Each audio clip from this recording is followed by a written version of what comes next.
Salam à tous les Marocains où que vous soyez dans le monde.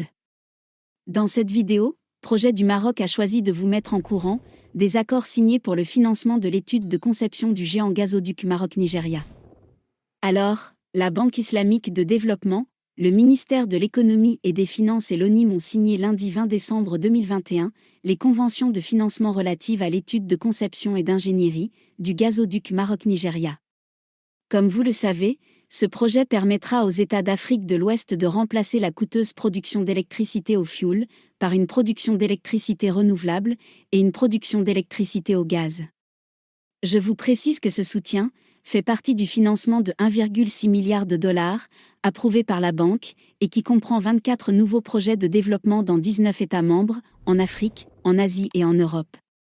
En vertu de cette convention, dont la cérémonie de signature s'est déroulée en visioconférence, la banque contribuera au financement de cette étude d'un montant global de plus de 90 millions de dollars.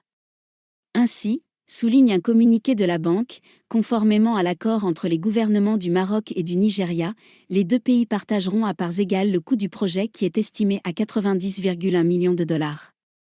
La banque soutiendra la contribution marocaine et participera au financement du projet à hauteur d'un montant de 15,45 millions de dollars. Pour la contribution nigériane, précise la même source, la banque vient d'approuver un financement d'un montant de 29,75 millions de dollars, ce qui portera la contribution de la banque à 50% du coût total de l'étude du gazoduc Nigeria-Maroc.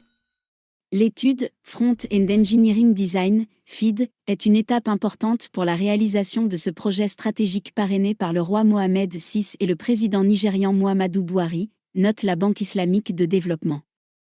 Elle doit permettre de préparer les études requises pour le gazoduc et aider à prendre la décision finale d'investissement d'ici 2023 pour le projet d'infrastructure, indique l'institution multilatérale. Les composantes financées par la Banque islamique de développement portent notamment sur la réalisation de l'étude d'impact environnemental, ainsi que sur l'acquisition des terrains nécessaires à la réalisation des sections onshore et offshore du gazoduc reliant le Nigeria et le Maroc. Pour la section offshore, il est envisagé que le gazoduc soit construit en eau peu profonde sur le plateau continental, avec plusieurs stations de compression installées tout le long du tracé.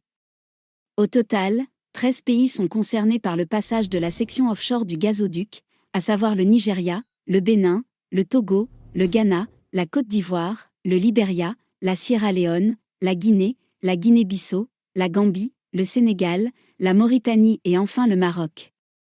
Les allocutions prononcées par les représentants du gouvernement du Maroc, de l'ONIM et de la banque, ont souligné le rôle clé et stratégique du gazoduc Maroc-Nigeria, en tant qu'étape vers le renforcement de la sécurité énergétique dans la région, contribuant au développement économique et social des pays traversés et à la conjoncture économique régionale. Il a également été rappelé les recommandations faites par le roi Mohamed VI, à travers son allocution aux participants à la 44e réunion annuelle de la Banque islamique de développement à Marrakech, le 5 avril 2019, au cours de laquelle le projet de pipeline reliant le Nigeria et le Maroc a été présenté comme un modèle de coopération sud-sud, éligible au financement de la banque, puisque la plupart des pays intéressés en sont membres.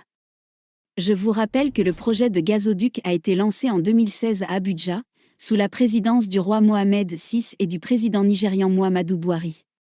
Ce projet d'envergure reliera les ressources gazières du Nigeria, celles de plusieurs pays d'Afrique de l'Ouest, et le Maroc, et favorisera ainsi l'intégration économique de cette région du continent.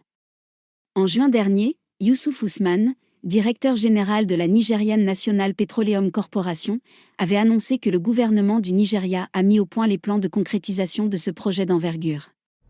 Voilà, la vidéo arrive à sa fin. Dites-nous en commentaire ce que vous pensez des enjeux économiques du projet panafricain du siècle. Abonnez-vous à la chaîne et à la prochaine pour une autre vidéo.